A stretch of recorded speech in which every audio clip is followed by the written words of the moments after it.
Bienvenidos a otro programa de Tecnología en Acción, el programa que es producido y editado por el INTA conjunto con el Canal 5 de Montecarlo y que también es visto en las localidades del Dorado, Banda, Puerto Esperanza, Piraí, Puerto Rico y Jardín América.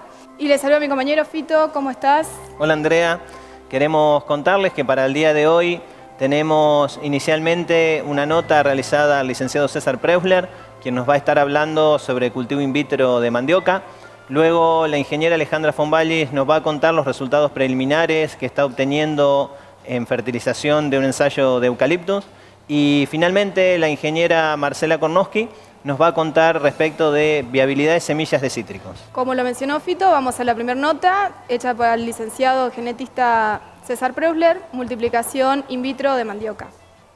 Bueno, como hemos explicado en programas anteriores, sobre los clones que han sido introducidos desde Colombia, los clones de mandioca, que han sido introducidos en forma de cultivo in vitro.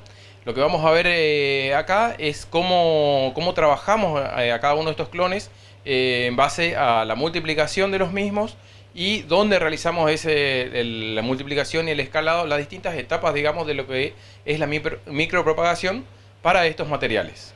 Dentro de la cámara de flujo laminar lo que tenemos son todos los elementos para hacer la multiplicación de los materiales y en primera medida nos desinfectamos la mano con alcohol 70 justamente para tratar de no introducir ningún elemento que nos pueda contaminar nuestro cultivo, nuestro repique, ¿no es cierto? Los elementos que vamos a usarlos dentro de la cámara también se pasan por alcohol 70. Lo flameamos en llama justamente por unos segundos para eliminar cualquier tipo de contaminante que pueda estar en contacto con nuestras plantitas. Hay que tener en cuenta que estas plantitas vienen libres de toda contaminación, por lo que es muy importante que nosotros nos manejemos dentro del flujo con todos los cuidados necesarios para que justamente los cultivos no se contaminen. Lo que vamos a hacer ahora es sacar de un tubo en el cual ya vemos que están crecidas las plantitas. Estas plantitas están crecidas aproximadamente durante un mes o 5 semanas en un medio de cultivo sólido que está compuesto por agar, que es como la gelatina que nosotros conocemos de uso corriente, en el cual están disueltos todos los nutrientes que son necesarios para el crecimiento de la plantita. Ahora vamos a sacar la plantita y vamos a ver cómo procedemos a multiplicarla dentro del flujo laminar. Con mucho cuidado de no pasar las manos por sobre los platitos de vidrio que vamos a utilizar, vamos a retirar una cubierta de plástico que es la que mantiene cerrada nuestra plantita. Con la utilización de las pinzas que recién hemos desinfectado, sacamos nuestra plantita de dentro del tubo. Vemos que está la sustancia gelatinosa que es el agar. Ponemos a un costado nuestro tubo ya sin la plantita y lo que hacemos en este paso es directamente seccionar toda nuestra plantita en la cantidad de yemas que sean necesarias para poder multiplicar. ¿Qué quiere decir esto? Que cada uno de los nuditos que nosotros observamos y que vemos una hojita, hay una yema dormida que tiene la capacidad por sí sola de crear una nueva plantita. Lo que vamos a hacer es dividirlas con mucho cuidado para que no toquen la superficie que esté por fuera del platito, para así asegurarnos de no tener contaminación, ¿no es cierto? Con mucho cuidado, como les decía, de no pasar la mano por sobre el plato, buscamos nuestro medio de cultivo sólido, que como verán tiene una consistencia sólida, es limpia, digamos, en la cual la plantita tiene todos los nutrientes necesarios para que se pueda desarrollar. Con mucho cuidado, cerca del fuego, que nos asegura un poquito más la esterilidad. Con las pincitas tomamos una de cada una de las plantitas que fueron seccionadas y las colocamos sin tocar el medio de cultivo, sin tocar el tubo, en contacto con el medio de cultivo, que va a ser el necesario para que nuestra plantita se desarrolle normalmente. Así hacemos con cada una de las yemas Tomamos otro tubo, tomamos otra yema, la introducimos en el medio de cultivo y lo que hacemos posteriormente, cuando cargamos todas las yemitas dentro de los tubos, es lo más cerca del fondo del flujo laminar, es colocarle un film que va a ser el film protector para poder aislarlo del medio ambiente en el cual van a crecer, que es nuestra cámara de cultivo. Con mucho cuidado de no pasar la mano por encima, tomando los recaudos necesarios para no contaminar. Sellamos nuestros tubitos y así tenemos nuestra yemita en posición correcta para crecer, la cual de acá a 4 o 5 semanas, dependiendo el clon, dependiendo de la variedad, esta nos va a producir directamente un tubito con una plantita con estas características, a la cual nuevamente le hacemos el mismo proceso y la vamos multiplicando. Lo que hacemos con esto es asegurar de que tengamos siempre nuestro material disponible, y en este caso en particular lo que hacemos también es seccionar nuestra plantita que está dentro del tubo ya crecida en dos directamente, y la pasamos a otro medio de cultivo. Como vemos acá, esto es un frasco ya que contiene medio de cultivo, mayor cantidad y un poquito más de espesor del medio de cultivo. Como verán, el esplante es un poquito más grande. La idea de esto es que este medio de cultivo le dé las propiedades para que estas plantitas desarrollen raíces, no tanto crecimiento como la que vimos en los tubitos.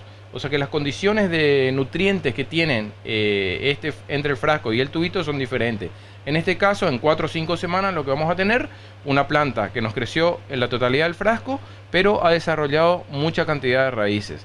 Esto nos va a permitir, prosiguiendo en los pasos de lo que es la micropropagación, estas plantitas ya con raíz bien desarrollada, va a seguir los pasos subsiguientes, que son una aclimatación en unas macetitas más pequeñas, y luego, siguiendo al cabo de un mes, poder llevarlas al invernáculo, en la cual van a formar, cada una de estas plantitas va a formar una planta madre, de la cual podemos llevarla después al campo.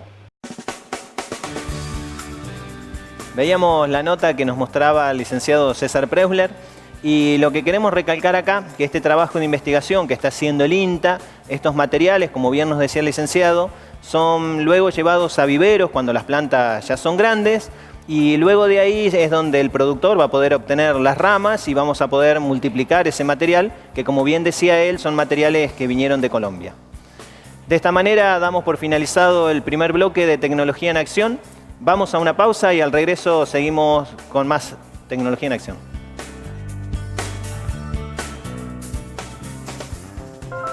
Una buena idea se nutre de su territorio y es capaz de transformarlo. Contamos con los recursos para hacer crecer a nuestras ideas y convertirlas en tecnologías innovadoras que aportan al desarrollo de productores en todas las escalas, que responden a las demandas de la agroindustria y de la sociedad argentina. Nuestras raíces son fuertes y recorren todos los paisajes. Desde hace 60 años generamos conocimiento científico, transferimos tecnologías y nos asociamos para que lleguen a la gente. Superamos las distancias. Nos vinculamos al mundo.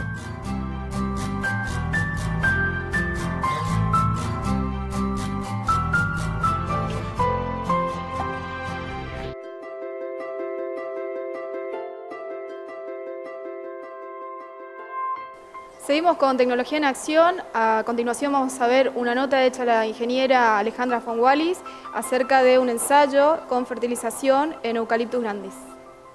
Este ensayo de Eucalyptus es un ensayo de fertilización inicial de Eucalyptus grandis, ¿sí? O sea, es para ver con qué dosis de fertilizantes se da la mejor producción o crecimiento del eucaliptus. En general, la fertilización de un cultivo se hace para lograr aumentar el rendimiento de ese cultivo o simplemente para incorporar nutrientes al suelo, ya que las plantas toman los nutrientes del suelo, ¿sí? Y cuando cosechamos el cultivo, esos nutrientes se van del sitio. Entonces, Muchas veces es importante incorporar nutrientes al suelo, aunque en general no lo hacemos, ¿sí? Solo consideramos incorporar lo que la planta utiliza. Lo ideal sería entonces incorporar para devolver nutrientes al suelo, porque con las cosechas estamos llevando muchos nutrientes en la madera, si es un cultivo forestal, en las raíces, si es un cultivo como mandioca, en las semillas, si es maíz o algún otro cultivo, ¿sí? Entonces, cuando cosechamos nos llevamos nutrientes y lo ideal es reponer los nutrientes al sitio. Entonces, básicamente en este ensayo lo que hacemos es tratar de ver las dosis óptimas para la mayor producción del cultivo de eucaliptus, ¿sí? En la provincia hace recién unos años se está plantando eucaliptus, siempre fue pino, ¿sí? Y araucaria, y en los últimos años se incorporó el eucaliptus. Y en la zona no existe todavía, no está el conocimiento de qué dosis y qué tipo de nutrientes es el óptimo para el cultivo. Entonces, a través de un proyecto de investigación aplicada que se conocen como PIAS, se propuso este ensayo que formaría parte o forma parte de una red de ensayos, ¿sí? Que hay uno en Concordia, uno en Virasoro y este acá de Monte Carlo. Este ensayo está instalado en un lote de un productor de la zona, ya que necesitamos una gran superficie para la instalación de este ensayo, aproximadamente 8 hectáreas, y INTA no dispone de tanta superficie para instalación de ensayos. Entonces recurrimos a los productores, ¿sí? El productor nos apoya con la plantación, con el control de hormigas, con el control de malezas, y nosotros aportamos las plantas, el fertilizante y las mediciones.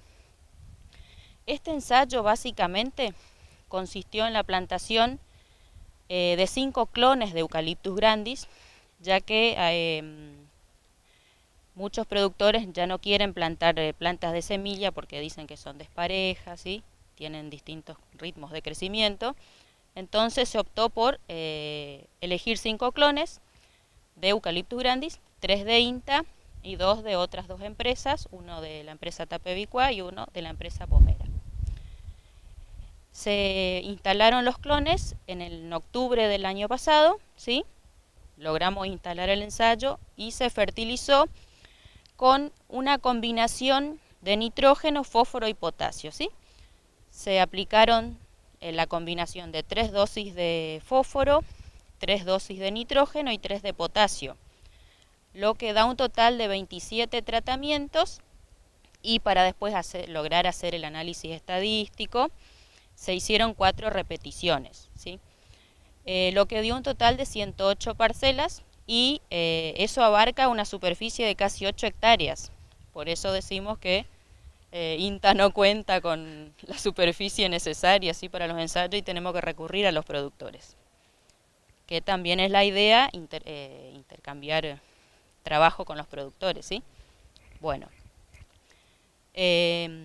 Ahora estamos haciendo la medición de este ensayo que ya tiene 4 meses de fertilizado, ¿sí? Con la idea de ver la respuesta inicial del fertilizante, ¿sí? La respuesta inicial de las plantas a la fertilización. La fertilización, como yo decía, es una práctica, ¿sí? Que se utiliza para lograr incrementar el rendimiento de un cultivo o devolver los nutrientes al suelo, ¿sí? Nuestra provincia básicamente tiene suelos carentes en fósforo, ¿sí? Del total de fósforo que existe en nuestros suelos, solo el 0,5% está disponible, ¿sí? Y es bastante poco. Si bien por ahí alcanza para los cultivos, pero con un agregado de más fósforo podemos incrementar el rendimiento de los cultivos, ¿sí? En potasio tenemos niveles medios de potasio en el suelo, y nitrógeno se puede decir que tenemos buenos niveles, ¿sí? En experiencias de fertilización de otros cultivos como pinus, araucarias, paraísos, en general nunca hubo buena respuesta al agregado de nitrógeno, ¿sí? Así que vamos a ver qué pasa con el eucaliptus, a ver si hay respuesta o se comporta igual que las otras especies, ¿sí? Ya que las que mencioné, el pino es exótica, el eucalipto es exótico, pero la araucaria es nativa y tampoco respondió al agregado de nitrógeno. Estuvimos midiendo la altura total de las plantas, sí, porque todavía son pequeñas. Y en algunas plantas medimos el diámetro a la altura del cuello, se llama, que es de donde sale la planta del suelo, ¿sí? El tallito al nivel del suelo, ¿sí? Una vez que la planta tiene mayor altura, se mide el diámetro a la altura del pecho, ¿sí? Que es un estándar de una medida de 1,30, ¿sí? En este caso estamos haciendo la medición a los 4 meses de fertilizado, porque queremos ver si hay una respuesta inmediata del fertilizante. Se va a medir también a los 8 meses y al año. Generalmente las plantaciones forestales, como el crecimiento no es tan rápido, se suelen medir al principio cada año y ya después más pausado cada 2 o 3 años. Ahora medimos todas las alturas y, como decía, algunos diámetros a la altura del cuello. Después, ya cuando la planta es más grande, generalmente medimos todos los diámetros y algunas alturas y calculamos el resto mediante funciones que fueron ajustadas para las plantaciones de la región, ¿sí? Estimamos que después ya de esta medición podemos ver si hay una respuesta de alguna determinada dosis en el crecimiento de las plantas, y como acá plantamos distintos clones, también podemos ver si hay mejor o peor adaptación de algún clon, ¿sí? Por ejemplo, estuvimos viendo que hay algunos que se voltean, ¿sí? Se caen, puede ser problemas de raíces, problemas por el viento, por las lluvias, pero bueno. También vemos entonces de paso cuál es el clon que mejor se adapta. Así que dentro de 4 meses haremos otra medición y al año la última para este ensayo inicial, ¿sí? Y si el proyecto continúa, seguiremos midiendo, ¿sí? Entonces, tras cada medición podemos ver si hay respuesta, si sigue habiendo respuesta, porque generalmente tenemos respuesta al primer, segundo año y después como que la respuesta se diluye, ¿sí? Pero también se vio que con fertilizaciones a medio término en otras especies no hay mayor respuesta al fertilizante. Igualmente, cuando se fertiliza un cultivo hay que buscar la dosis óptima, ¿sí? Porque no quiere decir que si yo agrego más cantidad de fertilizante va a haber mayor respuesta, ¿sí? Volvemos de la nota, como veíamos el ensayo de fertilización en Eucaliptus grandis por la ingeniera Alejandra von Wallis. En esa nota escuchamos algunos términos un poco más bien técnicos, así que Fito, ¿nos podés aclarar algunas cuestiones de la nota? Sí, en realidad yo me apunté varios temas como para aclarar, digamos. Alejandra muy bien nos presentaba el tema, pero en un momento ella hablaba de un diseño estadístico y cuando habla de repeticiones. ¿Por qué Alejandra nos dice eso? Porque cuando nosotros instalamos un ensayo, tenemos que estar seguros luego la recomendación que le vamos a dar al productor. Entonces, todos los diseños estadísticos tienen repeticiones. Son parcelas que van con repetición, es decir, lo mismo se hace en distintas parcelas para tener seguridad de que el resultado es fidedigno, digamos.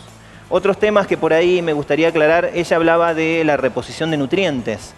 Cuando se refiere a la reposición de nutrientes es porque con la cosecha forestal, o sea, cuando se hace la cosecha, en la madera se exportan muchos nutrientes y más hoy considerando que mucha de esta biomasa se está utilizando para bioenergía, entonces se llevan las ramas, se llevan las hojas, los sitios quedan empobrecidos de nutrientes. Entonces ella nos dice que es bueno la fertilización, más allá que por ahí en algunos casos no hemos encontrado resultados, es muy bueno que se repongan esos nutrientes, entonces el sitio permanece con un stock de nutrientes que era el inicial, digamos, que tenía. Luego también otra cosa para aclarar, ella habla de una respuesta negativa al nitrógeno, es decir, cuando se agrega nitrógeno, que estamos encontrando en otros ensayos, y digo estamos porque soy parte por ahí de los ensayos que, como nos mostraba Alejandra, nosotros agregamos nitrógeno y las plantas crecen menos que cuando no le agregamos nutrientes. Entonces, ¿qué significa eso? Que al agregar nitrógeno, una de las teorías más fuertes que nos está dando la investigación es que la biología de suelo se incrementa, consumen el fósforo que está disponible en el suelo, como ella nos decía, los suelos de Misiones son carentes en fósforo, entonces nos consumen ese poco fósforo que estaban y las plantas crecen menos que cuando no se le agrega. Entonces quería aclarar eso para que quede claro, digamos, cuando ella habla de la respuesta negativa. Otra de las cosas que me apunté por ahí ella dice, en los ensayos de establecimiento o iniciales de fertilización, a veces no se consigue respuesta. Está bien, no se consigue, o se consigue respuesta inicial y luego se diluye con el tiempo. Es decir, que cuando pasa un par de años, lo que se fertilizó y lo que no, ya creció lo mismo. Ahora bien, cuando inicialmente crece más, muchas veces el productor tiene que tener en cuenta no solo lo que le decíamos recién de la reposición de nutrientes, sino que, por ejemplo, al crecer, una plantación 1 metro más, puede quizás evitarse una limpieza de la plantación, con lo cual tiene menos costos en limpieza. Entonces está agregando fertilizante, repone los fertilizantes al sitio y a su vez tiene menos costo por una limpieza. Pero bien, esos términos queríamos aclarar para que quede clara la nota y de esta manera damos por finalizado el segundo bloque de Tecnología en Acción. Vamos a la pausa y al regreso continuamos con otras notas.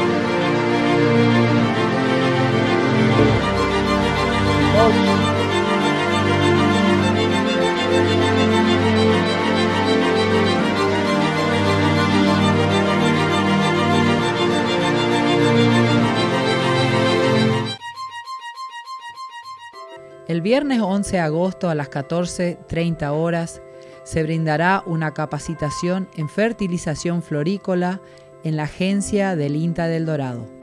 El lunes 14 de agosto a las 9 horas en la casa de Beatriz Semunich en el barrio Piedras Preciosas de Banda se brindará una capacitación acerca de la instalación y manejo de invernáculos. El jueves 17 de agosto a las 14:30 horas en el INTA de Montecarlo, el ingeniero Rodolfo Martiarena brindará una capacitación acerca del cultivo de orquídeas provenientes de la multiplicación in vitro. El viernes 18 de agosto a las 9 horas en el SIC de Campo Ramón en Oberá se brindará una capacitación acerca de la multiplicación de plantas ornamentales.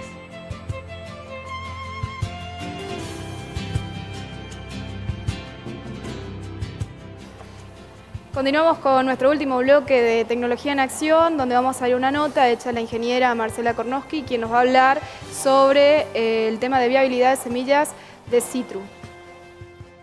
Bueno, en el INTA Montecarlo nosotros vendemos semillas de portainjertos cítricos.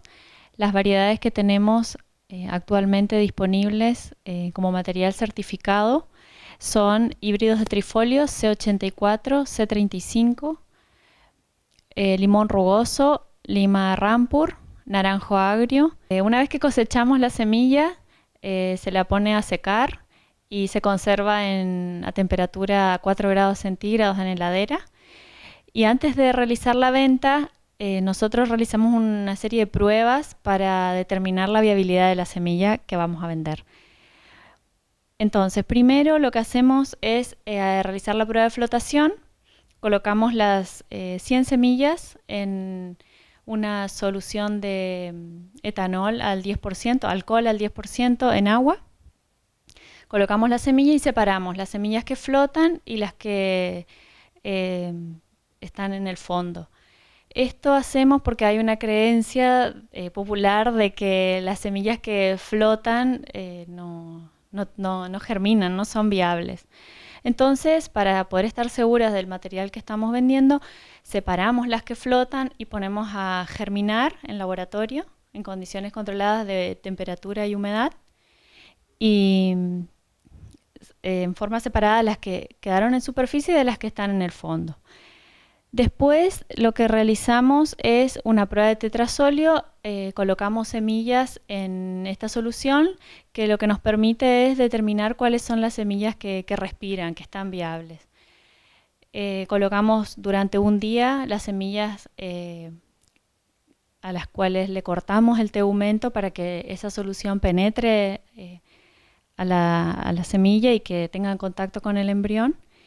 Y después de un día observamos y las que están rojas se tiñen, son las que están viables y las que no. Otra de las pruebas que hacemos en la semilla es medir el largo, el ancho y tomamos el peso de cada una de las semillas para poder determinar el número de semillas por kilo para cada variedad.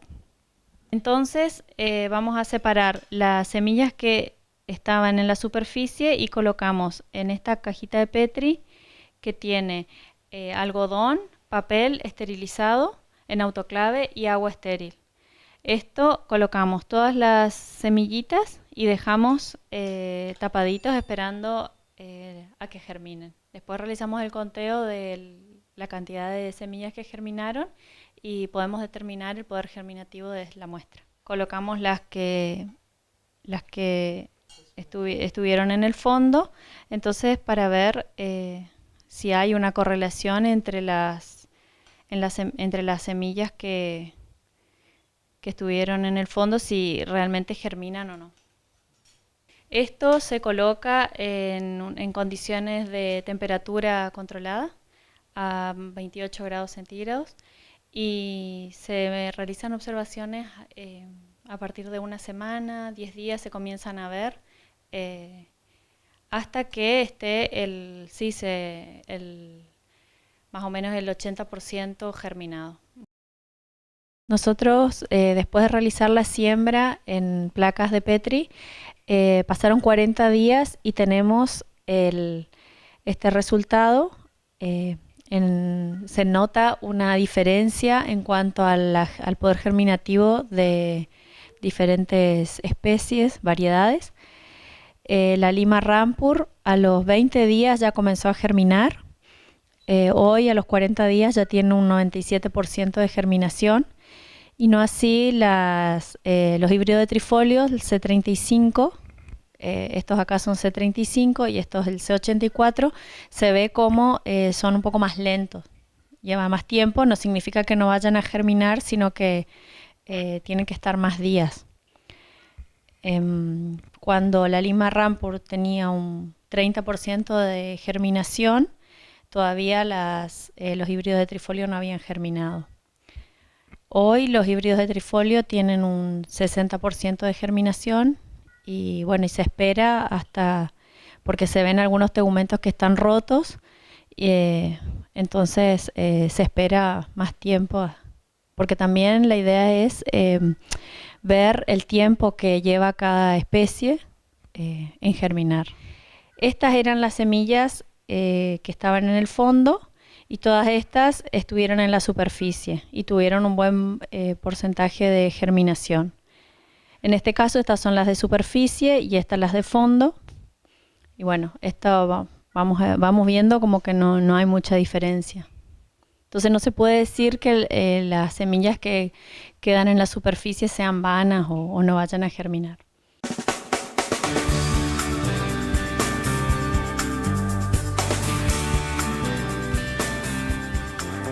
Bien, veíamos la nota con la ingeniera Marcela Kornowski, quien nos mostraba el tema de viabilidad en semilla de citrus. Con este tema, como ustedes han visto en los diversos programas, hemos sido un poco reiterativos debido a la enfermedad, al HLB, que transcurre en varias provincias. Y bueno, también hemos visto en otros programas toda la normativa vigente al respecto. Y lo que sí queremos aclarar respecto de la nota es que esta semilla que se vende es para pie de portainjerto de citrus. De esta manera damos por finalizado el programa del día de hoy y les recordamos que si nos quiere hacer llegar sugerencias, quejas o comentarios, puede hacerlo a los teléfonos que aparecen en pantalla, y si usted quiere ver los programas que ya hemos emitido, lo puede hacer a través del canal YouTube de INTA Monte Carlo. Así que de esta manera nos despedimos y nos reencontramos en 7 días. Hasta la próxima semana.